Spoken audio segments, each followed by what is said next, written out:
In the beginning, God created the heavens and the earth, the sea, and all that is in them. And since the dawn of creation, God's attributes are seen and known by all. As a building requires a builder, creation demands a creator. And as an outstanding design points to a gifted designer, our amazing universe reveals the glory of an awesome creator. God's wonders surround us, and these marvels reveal much about our creator. Through creation we glimpse his power and wisdom, his majesty and care. Creation is speaking to those who will listen. I'm Dr. John Whitcomb. Join us now as we explore the message of creation, conscience, and the glory of God.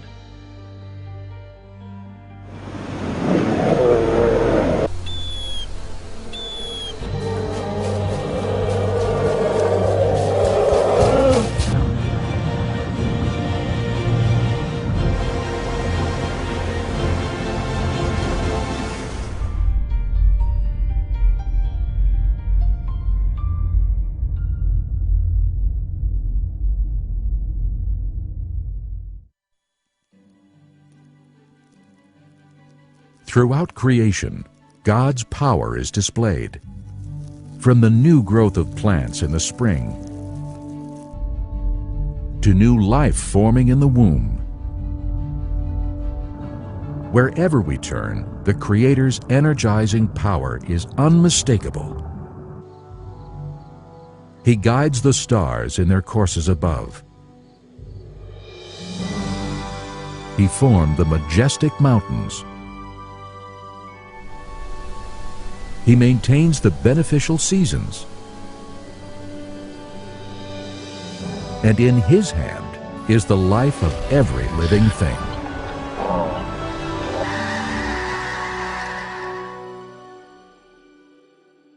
You know, the fact that we have a universe tells us that we need a creator. Because you see, the universe has a beginning and therefore requires a cause. The energy in the universe has a beginning and therefore requires a cause. And people say, well, you know, okay, fine, God made the universe, but then who made God? But you see, God is eternal. God doesn't have a beginning and therefore doesn't require a cause. And that may be a little hard to grasp, but there's nothing irrational about an eternal being. There is something irrational about something popping into existence from nothing, because that violates causality.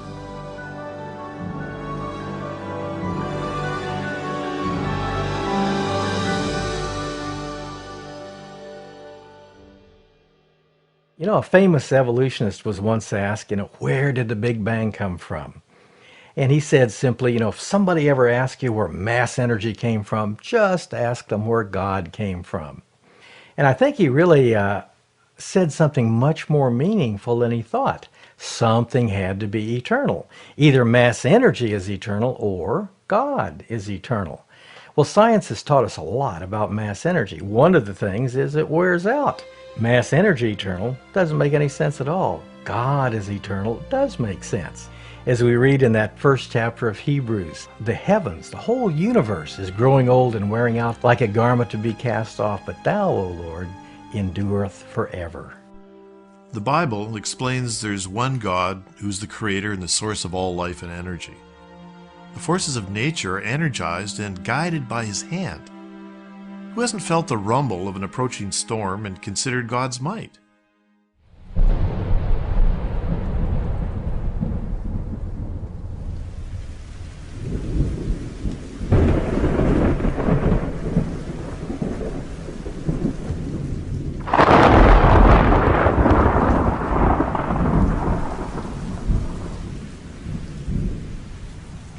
Thunderstorms are an amazing display of the Creator's might. An average thunderstorm pours down several 100 million gallons of water, equivalent to the amount of water that flows over Niagara Falls every 6 minutes. The same storm releases 10 million kilowatt hours of energy, equivalent to a 20-kiloton nuclear warhead. And large, severe thunderstorms can be 10 or even 100 times more energetic. At any given moment, hundreds of storms are occurring somewhere around the world. This amounts to about 16 million thunderstorms each year.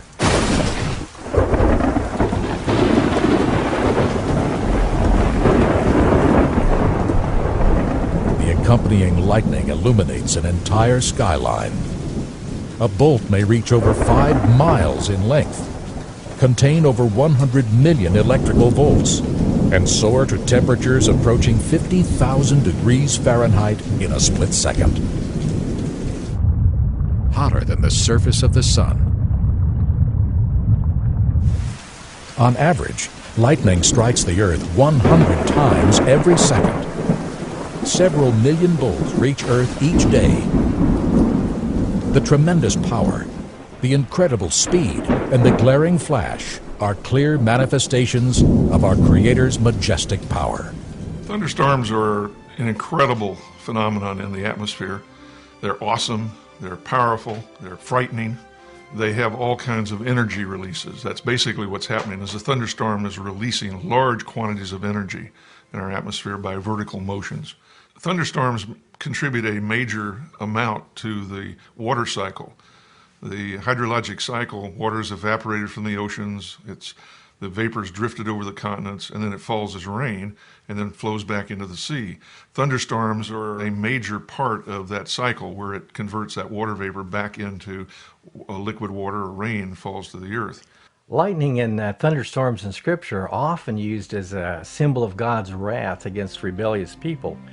But everybody has been struck by the awesome beauty of lightning and storm and the smell of the fresh air. The lightning itself puts together two gases in the air, nitrogen and hydrogen, to make fertilizer. When the lightning stroke goes through the air, it releases the nitrogen in the vapor form and absorbs it into the water, and it falls down and fertilizes the ground. So our crops are fertilized by the nitrogen produced by thunderstorms. 4,000 years ago, Job pondered the Almighty's display with these words: He binds up the water in his thick clouds, yet the clouds are not broken under it.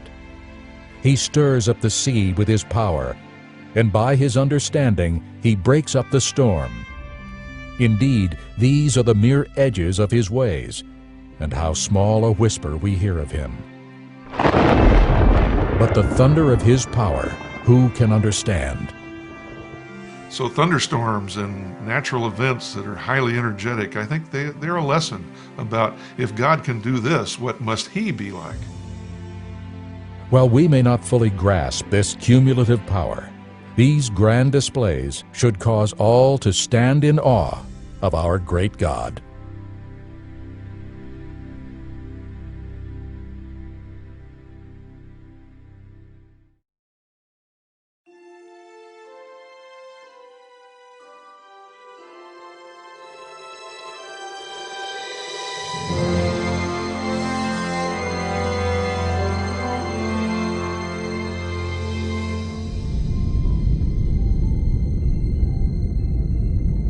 Our sun is immense, and its energy output enormous. The core of the sun is a scorching 27 million degrees Fahrenheit. Though the sun is 93 million miles from Earth, sunlight is our main source of energy. Energy leaves the sun at the ferocious rate of 5 million tons of matter per second.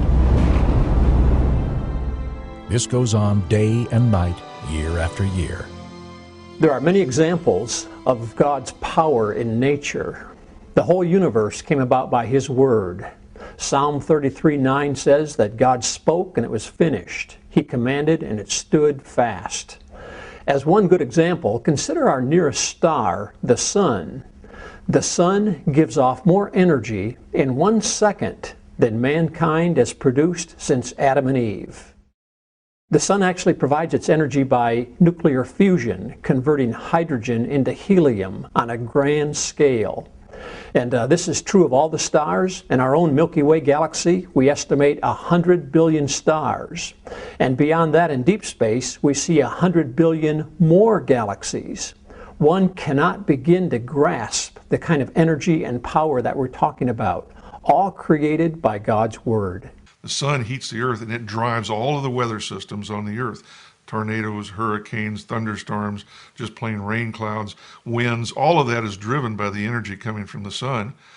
And the energy that we have on earth is only 1/billionth of the amount of energy that's coming from the sun.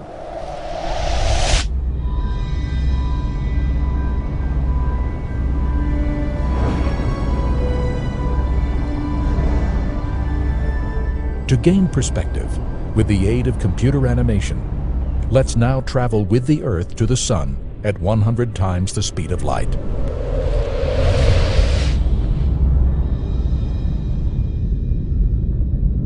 From this view, we begin to appreciate the magnitude of our home star.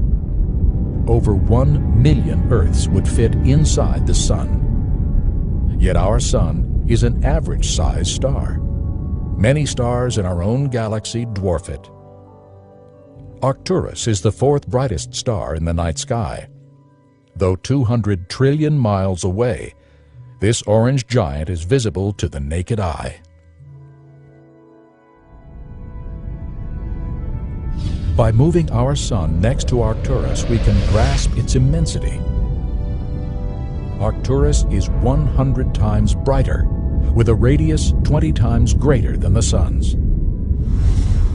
Yet even Arcturus appears small when compared with the supergiant Betelgeuse. Betelgeuse has a radius 600 times that of our Sun. A reddish star, it shines a remarkable 60,000 times brighter than the Sun. However, even Betelgeuse is not the largest star in our galaxy. Several red supergiants in the Milky Way are even larger, some with a radius 1,500 times that of our Sun.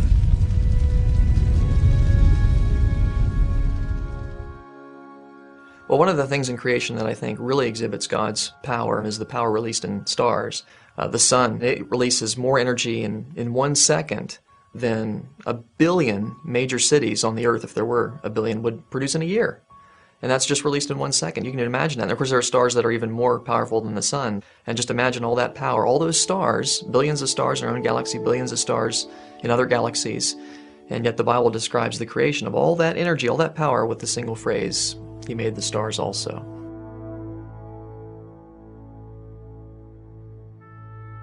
When we consider that these ratios present only a sliver of our Creator's power, certainly we can agree with the psalmist when he exhorts, "Let all the earth fear the Lord."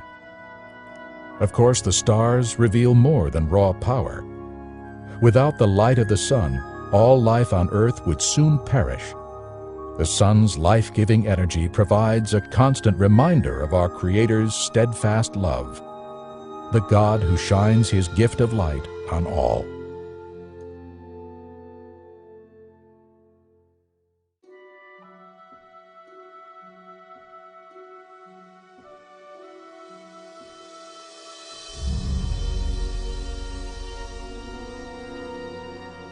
The visible universe contains more than 100 billion galaxies. Each of these galaxies has a diameter millions of trillions of miles wide, and each contains hundreds of billions of stars. Though incomprehensible, it is now estimated that the universe holds over 1 billion trillion stars. Long before the introduction of the telescope, Scripture declared that man would be unable to determine the exact number because there are so many. Of course, the Creator knows the exact number, and Psalm 147 declares that He even calls each star by name. The power to create each of these stars, the wisdom to maintain their stellar courses, and the incredible beauty displayed throughout the universe combine to affirm the Creator's majesty and care. God has made the universe so vast. All man can do is just marvel at this universe, the vastness of it. And I say, God, you are so great. And I think of what David said, when I consider your heavens, the work of your fingers, the moon and the stars that you have made, what is man that thou art mindful of him, or the son of man that you should visit him? Well, it's estimated that there are over 100 billion stars in our galaxy, the Milky Way galaxy. It's estimated that there are over 100 billion galaxies in the universe. The Bible tells us that as the heavens are higher than the earth, so are God's ways above our ways, and His thoughts above our thoughts. So chew on that for a little bit. Think about how big the universe is compared to the earth, which is just the head of a pin by comparison. Just how big is God's universe? Traveling at the speed of light, 186,000 miles per second, we could circle the Earth 7 times in 1 second. However, to travel across the known universe at the speed of light would take 28 billion years or more.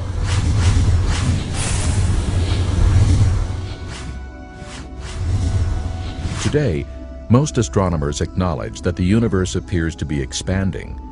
This also agrees with the Bible, which says God stretches out the heavens like a curtain.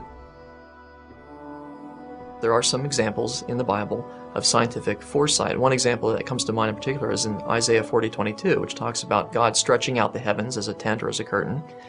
And you might say, well, that is written in a poetic way, so we got to be careful. And yet there are at least 10 other places in the Bible where it talks about this stretching out of the heavens. And that's something that was only discovered in the 20th century, when we found that indeed all the galaxies appear to be, or virtually all of them appear to be, moving away from each other, as if the entire universe is being, lo and behold, stretched out and expanded, just like the Bible says. And that's obviously not something that people could have observed in ancient times. That's something that had to have been revealed to them from above. Unimaginably large, containing spectacular galaxies and stunning nebulae. Truly, the heavens declare the glory of God.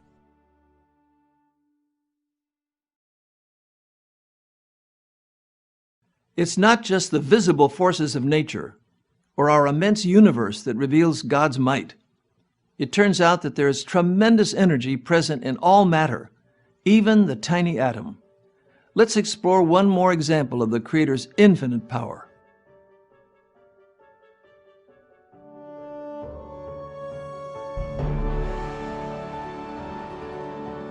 In the last century, scientists have uncovered the vast energy present in all matter. The now well-known relation E equals mc squared states that the potential energy of any matter is equal to its mass times the speed of light squared. Well, one of the great discoveries of the 20th century was the discovery E equals mc squared, that little equation that most people have heard of, but maybe they don't know what it means. What it really means is that energy has mass. It doesn't mean that energy can be exchanged for mass, but rather energy actually possesses mass. Energy weighs something. If you could put it on a scale, even light, even the light that's coming from this room, if I could put it on a scale, it would weigh just a little bit. In the past century, scientists have explored the concept of nuclear energy. It involves the formula E equals mc squared, made famous by Albert Einstein. In this formula, the M stands for mass or matter, and C is the speed of light. What the expression says is that it is possible to take matter or mass and convert it entirely into energy. You take a mass and you annihilate it, and off comes light and sound and power and energy. And that also means that if we could take just a little bit of mass and harness the energy from it, we could do some really incredible things. You see that equation, the C in that equation, E equals mc squared. C is the speed of light, which of course is quite large. And c squared, the speed of light times itself, that's very, very large. So that tells us that even the tiniest amount of mass has an enormous amount of energy associated with it. To appreciate the tremendous energy within any mass, consider that nuclear reactors convert only a tiny fraction of the total mass of their fuel to energy. If, however, we were able to convert all the mass to energy, the resultant output would be enormous. For example, if the mass of an average-sized tree could be converted into energy, the power yield would be 45 trillion kilowatt-hours. By way of comparison, the U.S. generates about 4 trillion kilowatt-hours of electrical energy per year. So if just a single tree's mass was converted into energy, and that energy harnessed, it would provide the entire United States with over 10 years of electrical energy. Or, to illustrate further, the potential energy within a single grain of salt could power an entire household for several months. Though scientists have much to learn about energy, mass, and what holds matter together, they have discovered that the energy residing in all matter is incomprehensibly vast. Scripture explains that it is the Lord Himself who is upholding all things by the word of His power. This includes every atom, every cell, every star, and the entire universe. It is now undeniable that the Almighty has created a universe with unlimited energy. There had to be someone, not something, because things wear out, second law of thermodynamics. There had to be someone without beginning or end who had the power and the knowledge, the wisdom, the incredible, infinite intelligence to put all this together, from the atom, the organization of the atom, to the cosmos, and so forth. When we look at the many examples of God's power, it should invoke a sense of reverence and awe in our hearts. The Bible tells us that the fear of the Lord is the beginning of wisdom. The fear of the Lord is to hate evil. The fear of the Lord leads to life. Therefore, the proper response to God's authority is to worship Him and seek His mercy and forgiveness for our sins. The prophet Jeremiah declared, "Ah, Lord God, behold, you have made the heavens and the earth by your great power and outstretched arm. There is nothing too hard for you." Surely creation reveals God's omnipotence, but there's much more. Though the universe is marred by the curse, the Creator's wisdom, beauty, and love are still evident.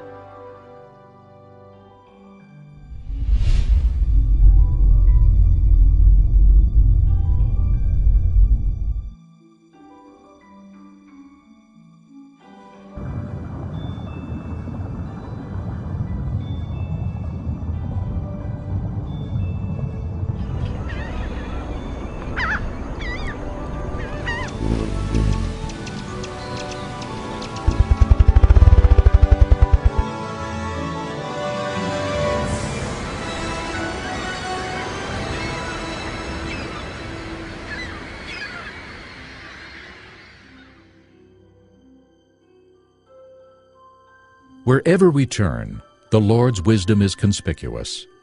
Study the properties of water. This elegant molecule is indispensable to life.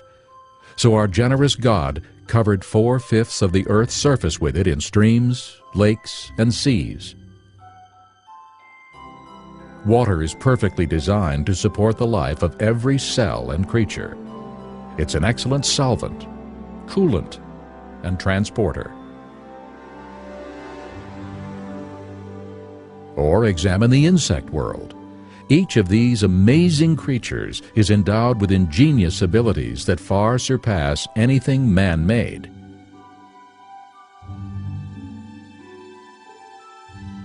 From elegant to complex, the Creator's works declare His wisdom.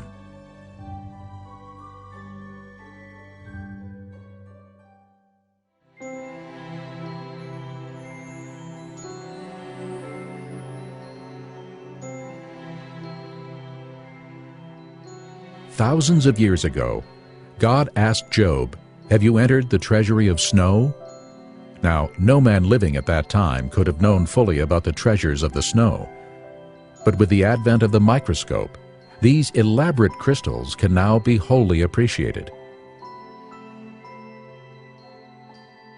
These are actual snow crystals that have reached Earth intact. Snow crystals form in the clouds where water vapor condenses and crystallizes into ice. As the crystals grow, these remarkable patterns emerge. Complex, symmetrical, and beautiful. They are breathtaking to behold. In contrast, man-made snow has none of the elaborate structure found in snow crystals. Snow crystals are made out of amazing water molecules. Each oxygen atom has a little bit of negative charge, and it holds on to 2 hydrogen atoms that have a little positive charge, and it holds them 104.5 degrees apart. When you reach the freezing point, suddenly they reach a point where the electrical attraction of plus and minus charges can pull them together. That's the energy source. And then that shape God gave the water molecules, they line up to form those beautiful crystals, each one unique, each one a reflection of God's creativity. Every day, trillions of God's transparent treasures fall to earth for our discovery and joy. And yet, No two are exactly alike. I believe that God built this hexagonal shape into the individual water molecule because of the way they have to fit together. They form this hexagonal shape as they add on molecules and grow outward. And each individual ice crystal is made up of literally millions of water molecules, and although they fit together in a particular way, as they grow outward, the ice crystals falling down through the cloud at different temperatures, they begin to get different shapes. So every ice crystal is going to be slightly different than every other one. Each crystal is built on a hexagonal pattern and exhibits a marvelous symmetry of design. Truly, there is a treasury of snow, just as God declared 4,000 years ago. There's two things about ice crystals that just really excite me. One is literally the beauty. You look at them and you see all these patterns with these flat faces and the structure that's there. There's over 100 different basic types of ice crystals. It's just the beauty of it. And that tells me something about God. It tells me that God loves beauty, and He loves me because He provided this beauty to look at. So it resonates with me. The other is the way in which the ice crystals are ordered, the way in which the individual molecules fit together. That fits a particular consistent pattern time and time again, tells me that God has designed it. There is also a spiritual application. As each snow crystal is distinctly patterned, so each human, each soul is unique and of special concern to our Lord. As God's creative hand forms ice crystals with loving care, so too He intends to form each person to reflect His glory. Compared to the rest of creation, snow crystals are simple, yet the great architect's attention, even to the countless snow crystals He forms each day, is an unmistakable mark of His care. God has built into not only ice crystals, all kinds of other molecules, all kinds of systems, relationships, and processes that we don't even begin to fathom yet today. That's one of the reasons I'm a scientist. I love trying to find out how things function, how they operate, and apply mathematical equations to them, because I feel like I'm touching the face of God, if you wish.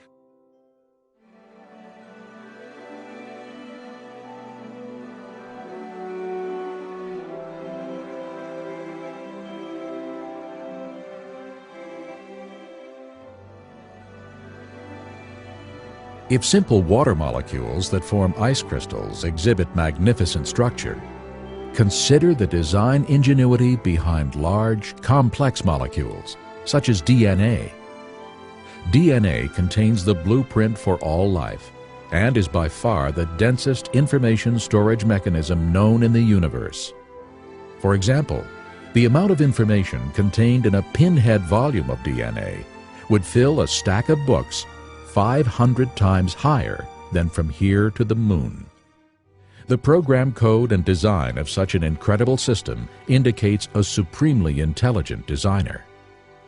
The evidence to me that just cries out that there's a God is the study of DNA. DNA is a very powerful, massive information storage system. In fact, DNA that makes up our genes actually is like books of information that's read by a language system. It's absolutely phenomenal. And scientists know today that languages, a code, only come from an intelligence, and information only comes from information. Nobody's ever seen matter by itself give rise to a code. Nobody's ever seen matter by itself give rise to information. And as you look at DNA, it actually cries out, in the beginning, God created the universe. We all begin as a single cell the size of a period at the end of a sentence. How does that cell know how to build a body with 100 trillion cells in it, thousands of different kinds, and each one of them is so complex, nanochemical machinery beyond our comprehension how it works, and encoded is the instruction manual. It's the manufacturer's manual how to build and operate every part of this incredible body made up of 100 trillion cells. Furthermore, DNA is a three-dimensional molecule that is self-replicating. Each molecule is able to make an identical copy quickly and efficiently. The Lord has even programmed DNA to detect and correct replication errors. These sophisticated capabilities far exceed man's means. God has created the DNA molecule in such a way that it is self-correcting. There are special proteins called enzymes that go up and down the DNA molecule looking for and making repairs on a minute-by-minute, second-by-second basis. God created us with a DNA code that actually has what we call editase or editorial-type enzymes. Just as an editor reads a newspaper or a book looking for mistakes, so God has created special enzymes that go up and down our DNA molecule, repairing the mistakes in ways that are unbelievably complex. There are many examples in creation of things that demonstrate the biblical God. One would be in our very DNA. Our DNA has information in it.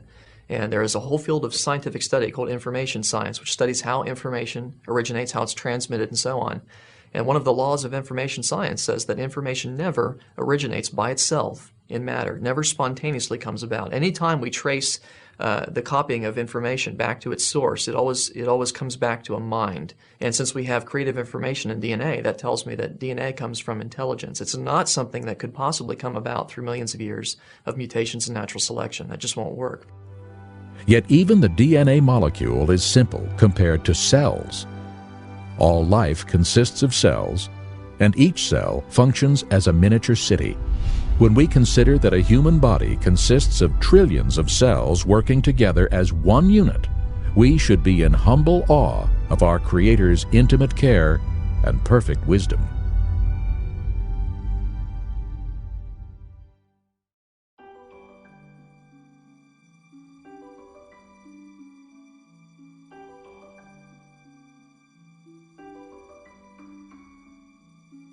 Every seed is a miniature miracle.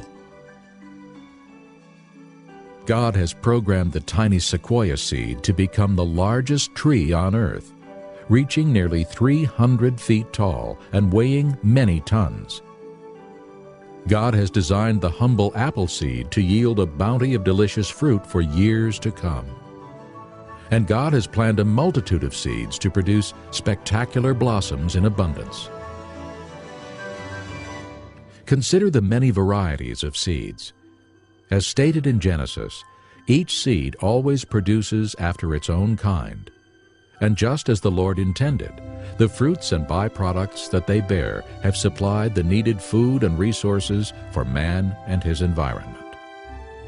In the first chapter of Genesis, God said, "Let the earth bring forth grass, the herb that yields seed, and the fruit that yields fruit according to its kind, whose seed is in itself on the earth," and it was so. So the Creator made life with the ability to reproduce after its kind. Plants produce seed. This answers the question, which came first, the seed or the plant? Clearly, God created plant life with the seed in itself. Seeds are masterpieces of micro-miniaturization. Inside each seed is a little baby, a little embryonic plant. It's already got leaves, and a stem and a root. It's surrounded by a seed coat that protects it and filled with all kinds of receptors listening in to environmental signals so it knows what temperature, what moisture conditions, how much oxygen. All these things have to be present before it will sprout. And the first seeds we find as fossils look just like the seeds that we have today. The seed is the first reproductive structure God made on creation day 3, and it's the way living things ever since have multiplied after kind. Today, scientists have discovered what Scripture stated all along. Inside the unassuming seed is life itself. Contained within are living cells, tiny factories of amazing complexity. No scientist has been able to build a synthetic seed, and no seed is simple. Seeds are programmed to remain dormant until water and warmth are available. Who installed this ability to monitor temperature and humidity? Who determined the proper time for the seed to germinate? Who told the root, "You must go down," and the stem, "You must head upward"? Do you see the guiding hand of our all-loving Creator? In order to sprout and thrive, seeds require the proper soil nutrients, the ideal properties found in water, the correct frequency spectrum of light, the right atmosphere, and the necessary pollinators. All of these must have been in place from the beginning in order for seeds to yield a harvest of blessings for mankind.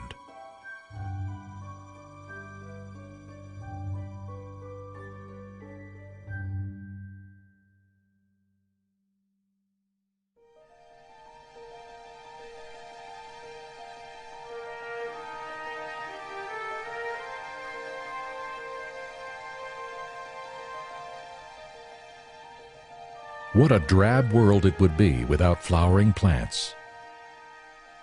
From unassuming seed to magnificent blossom, flowers reflect a sliver of God's splendor. There are a great variety of flowering plants flourishing all over the globe, and each with its own unique flower, fruit, and fragrance.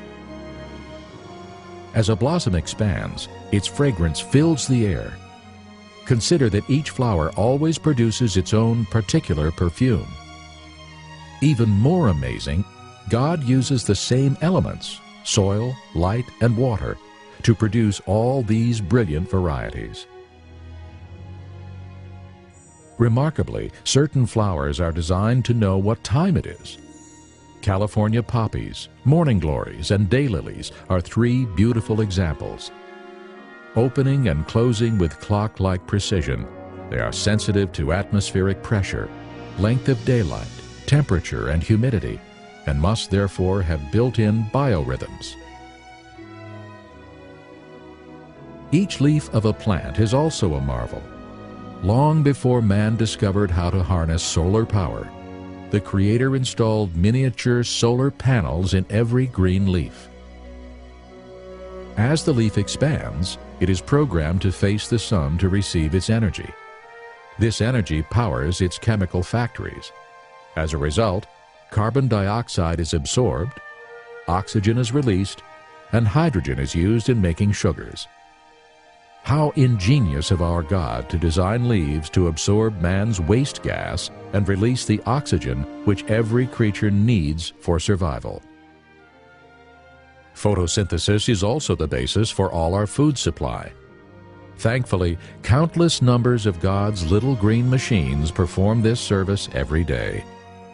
Flowering plants are such a testimony to God's provision. Not only are they critical in terms of providing food and medicine and various other aspects of life as we know it, but we would simply not be able to exist without the flowering plants.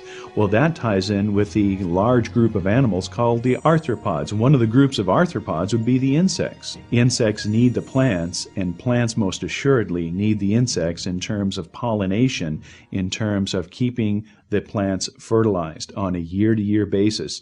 Genesis 2:9 tells us that God created green plants, pleasant to the sight and good for food.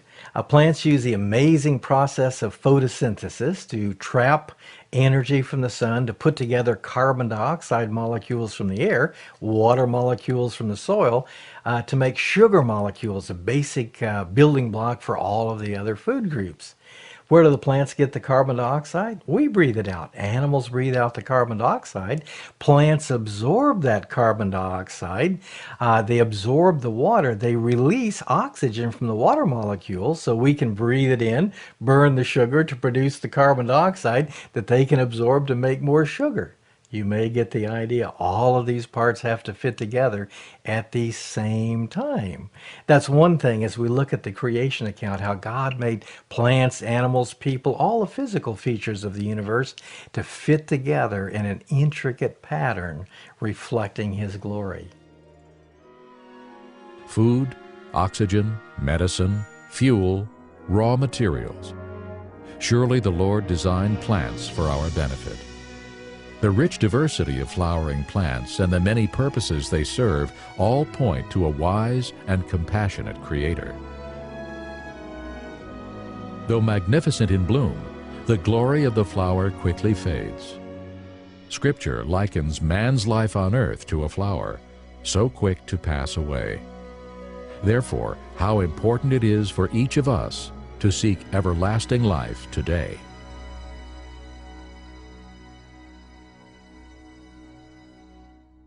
Then God said, "Let the waters abound with an abundance of living creatures, and let birds fly above the earth." So God created every living thing that moves, and God saw that it was good. In the book of Genesis, we read that God created everything to be very good. And though sin has since injured creation, the fish, the birds, and all creatures still testify to God's goodness and wisdom. We'll now turn our attention to the Lord's incredible creatures.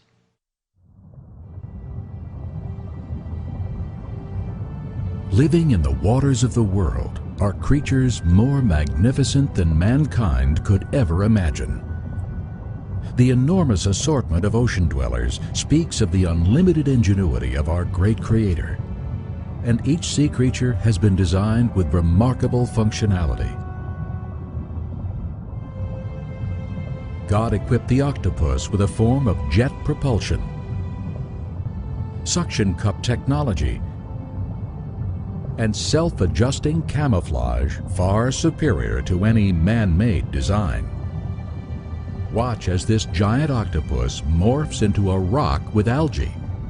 Its color, shape, and texture are all transformed in an instant.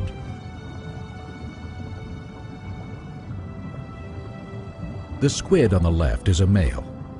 He shows a brownish-red courtship pattern toward the female, while simultaneously showing a white fighting pattern on his opposite side to ward off rival males. As he switches sides, his markings actually flip. Dual simultaneous signaling demonstrates God's engineering supremacy. Underwater symbiotic relationships reveal perfect foresight in design planning. Sea anemones are poisonous, yet God has enabled certain fish to safely cohabitate in their environment. For example, clownfish are designed with an immunity to the anemone's poison. This could not have been inherited, as prior generations would have been killed and gone extinct before evolving a beneficial immunity.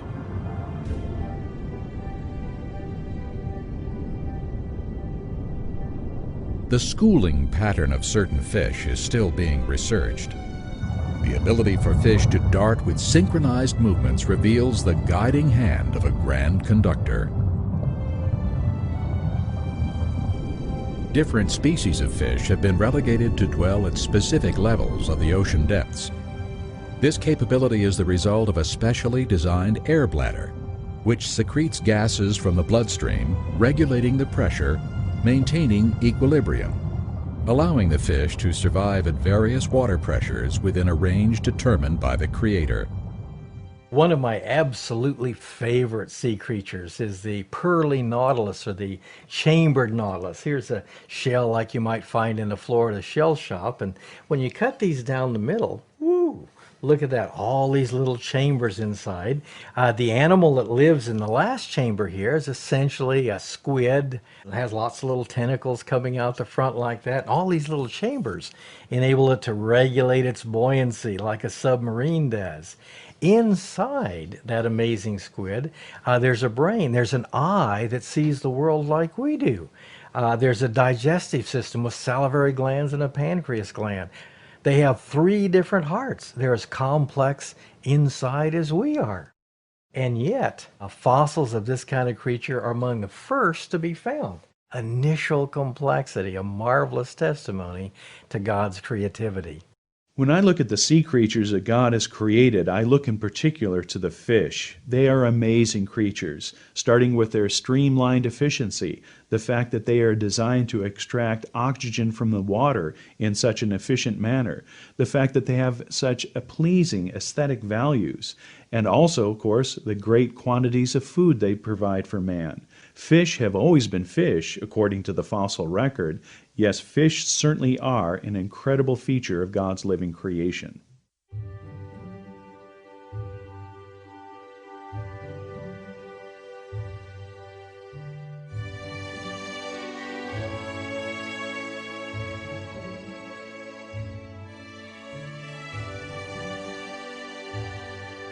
The obvious sophistication, variety, and beauty of sea creatures shout out, a master artist created all things for his good pleasure.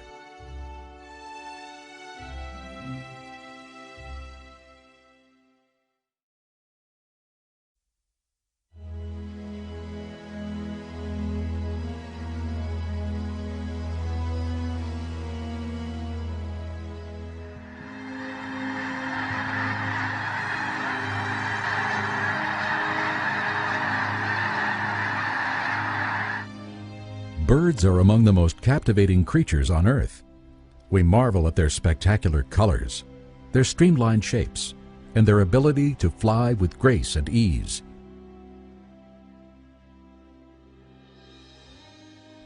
For centuries, man attempted to imitate the flight of a bird. It was only in the 20th century that he succeeded in controlled flight. To this day, in order to improve the aerodynamics of the plane, man will return to study God's marvelous avian design. Consider some of the Creator's design features. A bird's bones are lightweight and virtually hollow. They're supported inside by struts and honeycombed with air sacs. These lightweight bones are designed so efficiently for flight that the bird's feathers usually weigh more than its entire skeleton. Even its beak is designed to save weight, made of lightweight horn rather than heavy bone. Birds also have two strong sets of breast muscles, a large set to control the wing's downstrokes and a smaller set to control the upstrokes. And only birds have been created with feathers. Feathers insulate the bird from the sun's heat, protect it from the cold, waterproof the body, and create wing and tail surfaces necessary for flight. Each feather is connected to a nerve and controlled by a muscle. This precision muscular control helps the bird balance in the air, steer, and brake when slowing down to land. Birds, they're just truly spectacularly amazing. They're well known, of course, for the feather, which is a masterpiece of strength and lightness combined in one thing. They have a little system of barbules, kind of like hooks and eyelets and Velcro, that can zipper together the little feathers that stick out from the main shaft. And they can take their bill and zipper them and unzipper them as they oil their feathers. And each feather along the length of the wing has a slightly different size and shape that's coordinated with all of the others. There's no way at all feathers could just arise by time and chance. They are marvels, masterpieces, miraculous examples of creation.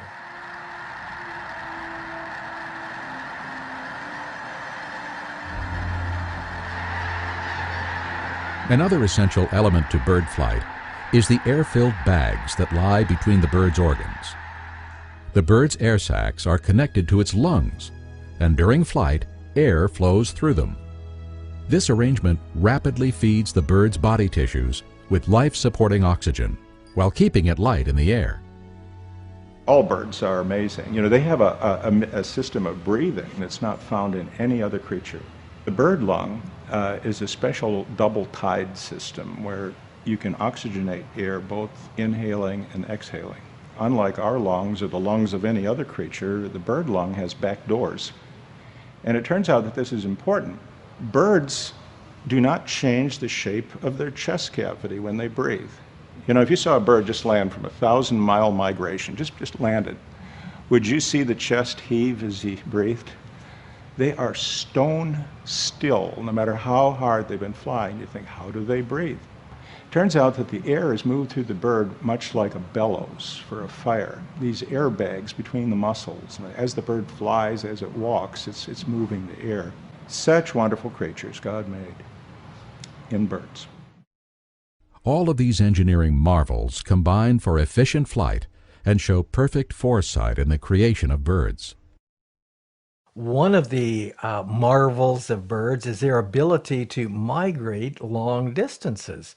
The Arctic tern makes it all the way from areas near the North Pole all the way down to the South Pole and back every year. Now people can do that in an airplane, but you've perhaps looked into the cockpit of an airplane, all those switches and dials and levers and controls, and then you have to have ground control to tell the pilot where he's going, and all of that is packed into one teeny part of a bird's brain. Next time somebody calls you a bird brain, say, why, thank you.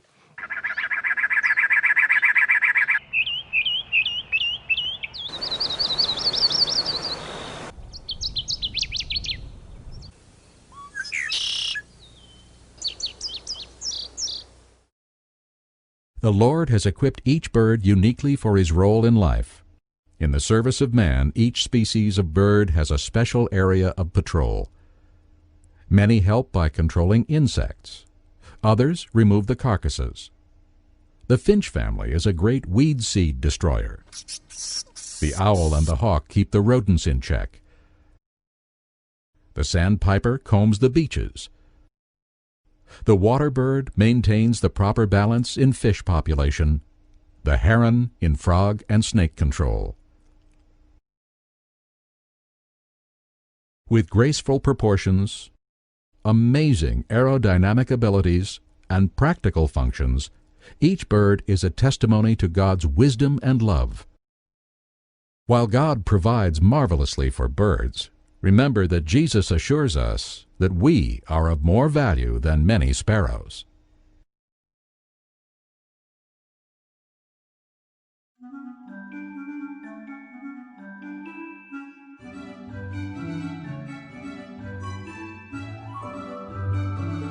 The hummingbird is a marvel of agility and grace. The smallest birds, they take their name from the humming sound made by their rapid wing beats. Darting from flower to flower, the hummer poises in midair. He has come to sip sweet nectar. The hummingbird has been wonderfully designed to do this.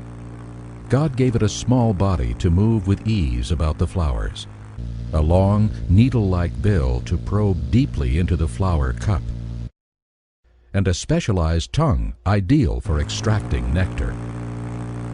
God also gave it remarkably strong wings and a sturdy breastbone, which enable the bird to stop in midair and even fly backwards and sideways with ease. Of course, all the hummingbird's features, long bill, special tongue, unique rapid wing beat, would have to work together from the beginning in order for it to be able to gather its energy food and thereby survive. Though the wings of most birds bend at the shoulder, elbow, and wrist, the hummingbird chiefly uses the shoulder. Like a helicopter, it can rise directly upward. The Creator's design, however, makes it possible to swivel in all directions, is much more efficient, and far more agile than any man-made flying machine.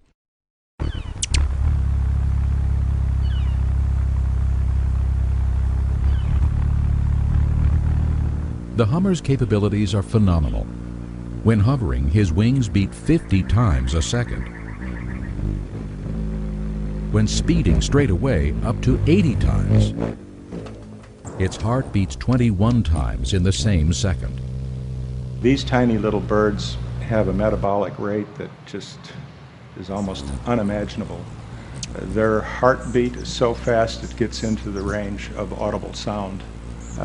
You think of these little hummers that fly, they migrate over hundreds of miles. They reserve food to make this trip. An error of hundredths of a gram in nutrients could mean not making the trip. Birds alone would be absolute compelling evidence for a marvelous Creator.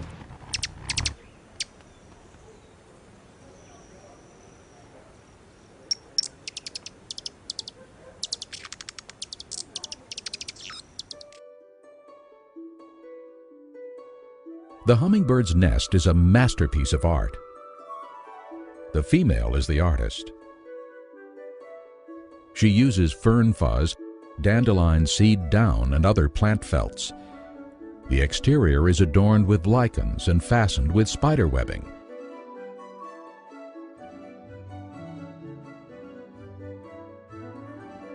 The interior is lined with the softest down available. No one teaches her the art of nest building. It is a God-given ability. The male hummingbird's coloring has no rival in the bird kingdom. The magnificent hummingbird, the broad-tailed, the blue-throated, and Costa's hummingbird are among the more than 300 stunning species. The iridescent colors of the throat and crown are due to refraction and not pigments. Often, these areas appear dark, almost black. But from the proper angle, the iridescent colors seem to glow from within.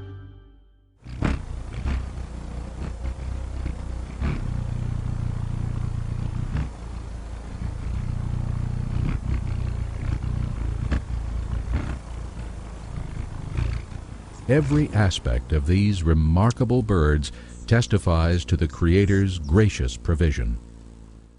Would we say that the hummingbird has been especially favored by the all-loving Creator? No, this genuine love is extended upon every creature. If we carefully study any creature, the Lord's glory will always beam forth.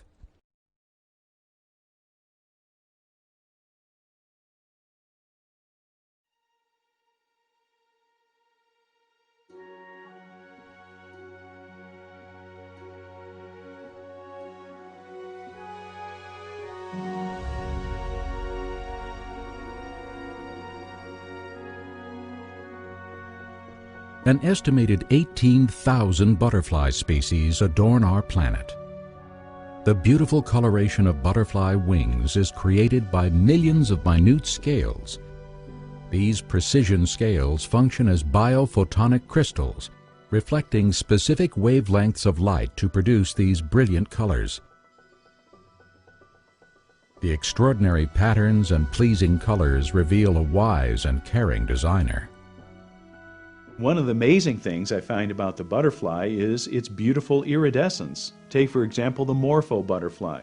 Morpho butterflies have a beautiful blue-type iridescence, but then when biologists many decades ago began to look at the scales of the butterfly, they didn't find any pigmentation cells. They found instead biophotonic structures. They found structures that are designed by the Creator to absorb certain wavelengths of white light and reflect back to the viewer only that wavelength of light within the spectrum of a bluish-purple color. We have found that using an electron microscope, there are structures there that can have no more variation than 0.00004 millimeters. A wonderful testament to God's design.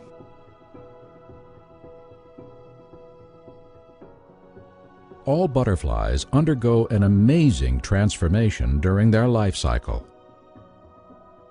The insect begins as an egg, then a crawling caterpillar, followed by the pupa stage. During this stage, the caterpillar begins to convulse in rhythmic jerks, breaking off its outer skin. Its legs and head capsule are quickly shed, giving rise to a chrysalis. Then, within the first day, the caterpillar's organs disintegrate into a soupy liquid. Miraculously, after 1 to 2 weeks, a complex winged butterfly emerges. This metamorphosis takes place in a matter of days, not millions of years.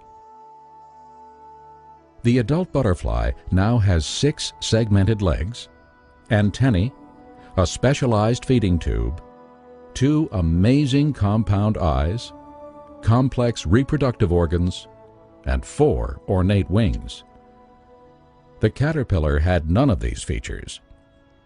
Clearly, the genetic instructions for all these stages were programmed into the insect by the Creator from the beginning. When the butterfly changes from a caterpillar to a chrysalis to a butterfly, there are 2 completely different designs here. One design is for the caterpillar, that's the initial stage, and all that does is creep around on the backside of a leaf, and it munches and eats all day, increases its size about 250 times, that's all it does. But then it goes into the chrysalid, It turns into liquid, and then it comes out with a totally different design. What was the butterfly designed to do? Well, that was designed to fly, of course, where the caterpillar wasn't. It was designed to drink the nectar from the flowers, but at the same time fertilize the flowers. It was designed to mate, and it was designed to be able to migrate from one country to the other, several thousand miles in some cases.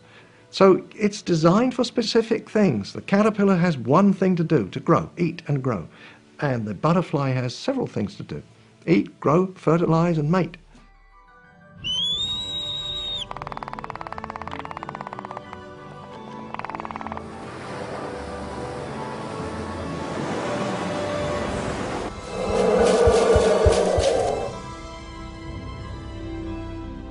Thousands of years ago, Scripture declared what was common knowledge to everyone.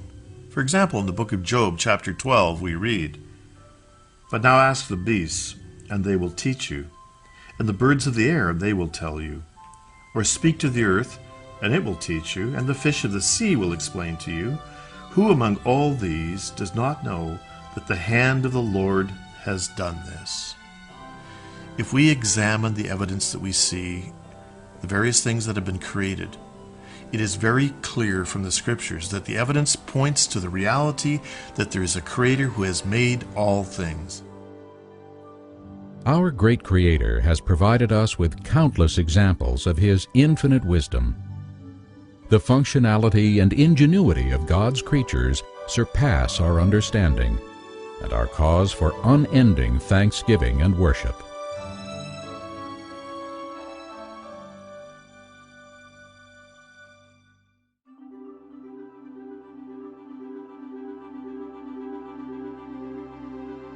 While all creation reflects aspects of God's character, man alone was created in God's image.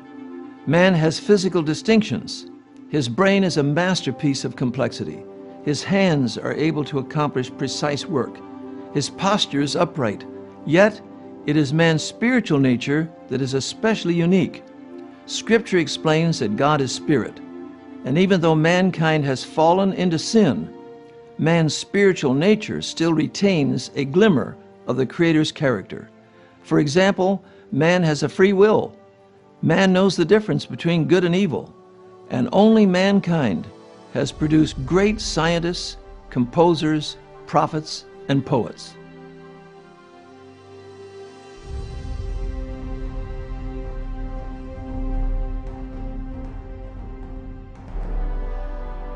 Mankind has been engineered with brilliant physical traits. For example, the human eye moves about 100,000 times each day with automatic focusing and can handle 1.5 million simultaneous messages. The eye is also self-cleaning with built-in wipers and cleaning fluid, and the eye even has the amazing ability to assemble and heal itself. Furthermore, God has designed the human eye to distinguish millions of colors, and his mind to appreciate the rich spectrum of beauty seen throughout creation. Most people don't realize this, but the eye is part of the brain. It's an extension, a bud in the embryo that buds off the brain, and there's a little window that develops in the skin called the cornea of the eye. Isn't that great? The eyeball is located precisely where a clear window develops in the skin, so we may look through. It's sensitive to light over a range of about 10 billion to 1. That is from the brightest thing we can see, maybe a sun-drenched snowscape, down to as little as a single photon of light. That's our smallest unit of light. And of course, everywhere you look, the focus is automatic. And the two eyes look at the same spot wherever we look. It's like somebody with a pair of 6 guns that can fire the guns, and everywhere they shoot, the 2 bullets make 1 hole. Instantly, everywhere. And that's what our eyes are doing. Everywhere we look, they converge in the same point. If they were off by just a degree or so, you'd see double. Everywhere I look, I see overwhelming evidence of the handiwork of God, and surely, when man denies that, he's without excuse, just as Romans chapter 1, verse 20 tells us. Even more mind-boggling, the Lord has designed all man's senses to be intimately integrated. When we see food, our stomachs may growl and our mouths salivate. Upon hearing the voice of an old friend, our hearts may leap for joy. And one smell of Grandma's cooking can invoke memories from years past. However, the wonder of our physical sophistication pales in comparison to our spiritual nature. Man is self-conscious and able to contemplate himself. Man was created a rational being, endowed with the faculty of reason and the ability to learn. Man was given the capacity to retain past experiences, and his memory makes it possible for him to reflect on the goodness of God. According to the Genesis record, man was made in the image of God. That means he had attributes, abilities, capacities that God had given him. When we read the Genesis 4 record, which is after the fall, we still see these abilities and capacities. For example, man could build cities. He could make and play musical instruments. He understood metallurgy. He understood agriculture. He could write poetry and literature. As well, man was created with a spiritual component. Man had a free will to choose, had a conscience. So we see God created man unique from the rest of the creation. There are many differences between mankind and animals. One verse that comes to mind is over in Ecclesiastes chapter 3, verse 11.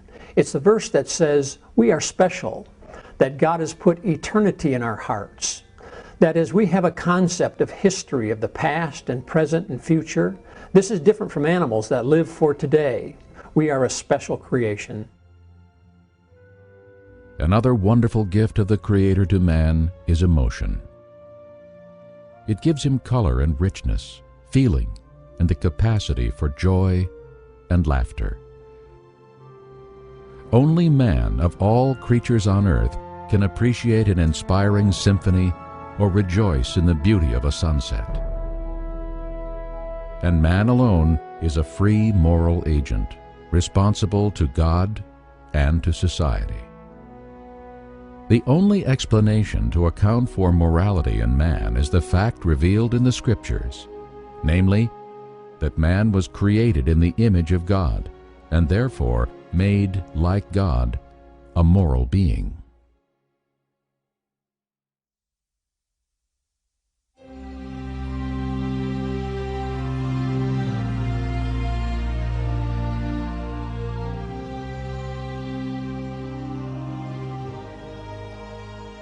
In addition to being almighty and all-wise, the Bible states that God is completely holy. He always does what is right. God cannot lie, He cannot sin, and He is always faithful and true. How can we know that God is just? Scripture explains that the Lord has written His law on every heart. The Creator's holy nature is revealed to every man through conscience. Conscience is our God-given knowledge of right and wrong. Therefore, man knows that his Creator is both the moral lawgiver and the judge.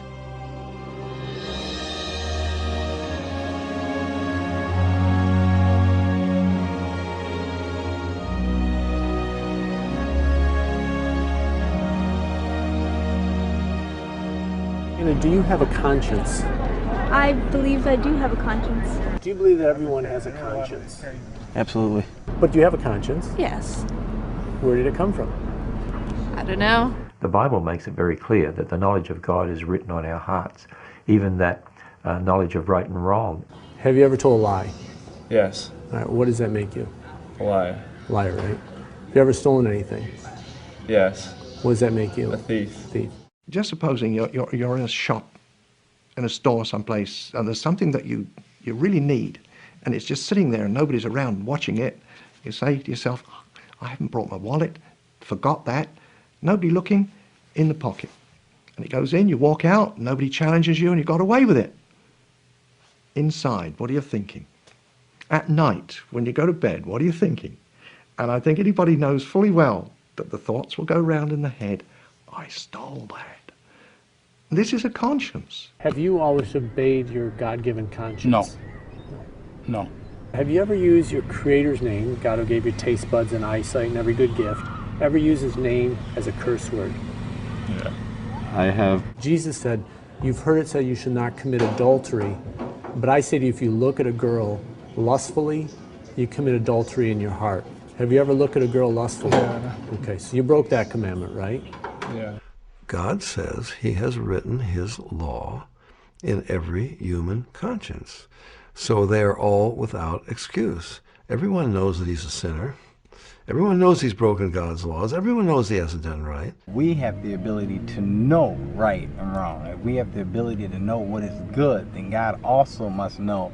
He must be the ultimate creator. revelation of morality, of Yeah. what's right, of what's good. Because how would we know what was right or wrong? Yeah, I know, It's that's him. amazing. The fact that every man knows right from wrong, what Okay. does that tell us about God's character and nature? That he's just. If God were to judge based on the holy standard, would you be guilty or innocent? Guilty. So if you were guilty as a blaspheming, lying thief, on the day of judgment, will God send you to heaven or hell based on the 10 Commandments? I would definitely go to hell. Do we have to face the Almighty Judge? And yes, we do. And that being so, we would be found guilty of whatever we've done. The conscience tells me there is someone to whom I am accountable. He is my creator, and I know that I have not lived up to his standards. Have you ever used God's name in vain, like, oh my God? Yeah. Can you think of a time when your conscience just screamed at you? Something you did in the past where it's like, Alan, don't do that, or Alan, you shouldn't have done that. Yeah. If you can remember that, do you think our Creator can? Yes. Right. Do you think conscience tells us we need a Savior? Yes. And you know that it took a God of personal love and concern, but of unbending justice. It's the only way it can be. We can't get him to change his laws. He's the only one who could have put that conscience within us so that we experienced. It's really God that we're experiencing through our conscience. Though creation shows forth God's wonders, it presents a mixed message. For, in the midst of such beauty and order, we observe disease, decay, and death. Not surprisingly, it is the Bible alone which explains this apparent contradiction. In the beginning, God created everything perfect. However, man was given a free will and a choice. Sadly, he chose to rebel against his Creator. As God warned Adam, sin resulted in suffering and death. The curse described in Genesis affected all creation, and today we see the horrible results. However, there's good news. Before time began, God had a plan to rescue mankind. Because the penalty for sin is death, the Creator came to earth as a man, lived a sinless life, and died to pay the penalty for our sins. He then rose from the dead and offers forgiveness and eternal life to all who will trust him.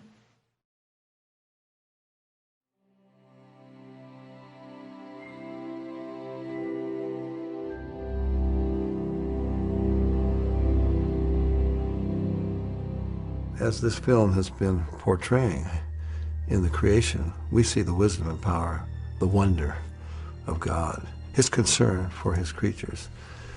But you can't look at it without realizing something's wrong. It's like we have a memory deep within our conscience of a time when there was a paradise, and it's lost. God made a beautiful world. It was perfect to start with. But because of man's sin, now it's a groaning world. So we see beauty, and we see groaning, and we see ugliness, but it all seems contradictory. But that's only because it is a fallen world. It's so easy to see the God of wonders just on a stroll through whatever neighborhood we might live in. Birds fluttering overhead, the majestic beauty of flowers, the glory of a sunset. And yet many of you may be troubled like I was as a young man, trained in biology. Well, what about all the birth defects, disease, disaster, fires, floods, famines, plagues? Where is God in all of these things? Is that the God of wonders who did that? The Bible tells us quite clearly, no. The God of wonders is the one who created the wonders we see, the marvels of beauty and design. Unfortunately, man rebelled against God. But what God did was absolutely phenomenal. Even though we rebelled against him and we don't deserve to even live, we don't deserve existence, he stepped into history to become one of us. Jesus said, God so loved the world. So loved the world, he gave his only begotten Son. Would you give your son knowing that he's going to be hated and persecuted and scourged, beaten, mocked, and crucified? God knew what would happen, and I often think of Jesus. He knew from eternity past what he would face. Someone might wonder how a man who walked the dusty roads of Israel so long ago could possibly save us from death. How could he possibly raise us to new life? But remember, the Christ who died for us is the creator of life. What an awesome God, the fact that he would actually step into history to pay the penalty for our sin and then offer a free gift of salvation to save us from what we did. You see, in actuality, we committed high treason against the God of creation, and yet he loved us so much, he stepped into history to provide the payment for our sins so that we can spend eternity with him. Wow, what an awesome God. According to the scriptures, this great creator is the one who not only made everything, but who redeemed us from our sins. Jesus Christ came to this earth, lived a perfect life in our place, died upon the cross, his blood was shed. 3 days later, he's resurrected. He lives today. And whosoever believes in him and acknowledges who we are and what we've done and asks for forgiveness and repent from our sins can enter into a relationship with the Creator that will last for eternity. This is the good news.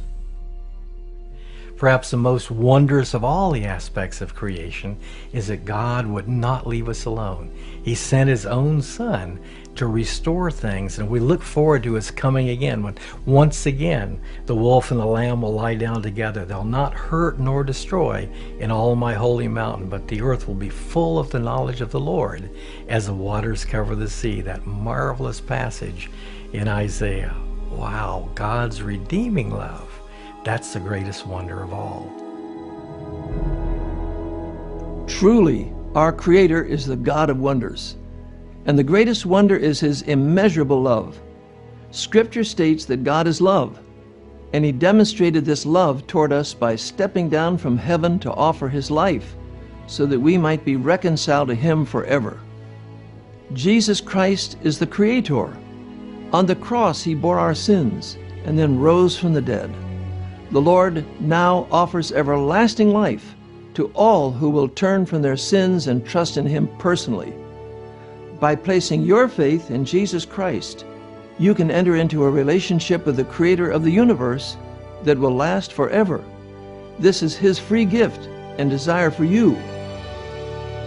To God alone, who does such great wonders, be glory, thanksgiving, and honor forever.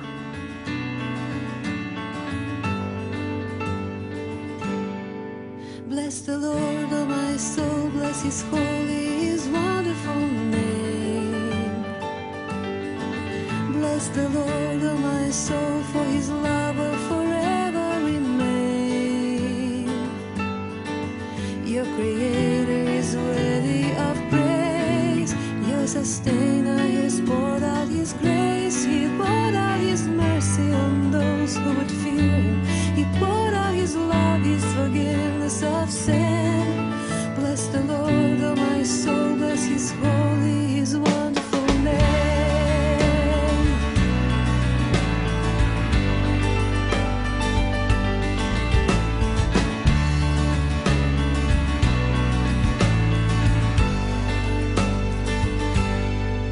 Sing to him a new tune, sing to him from the deep of your soul.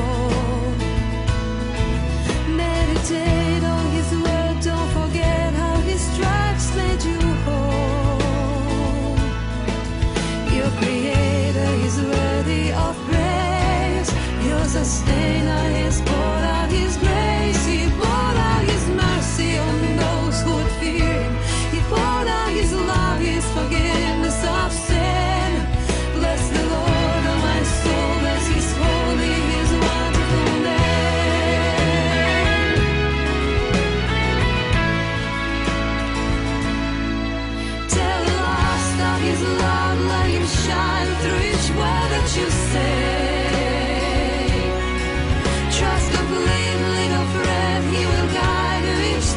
of the way.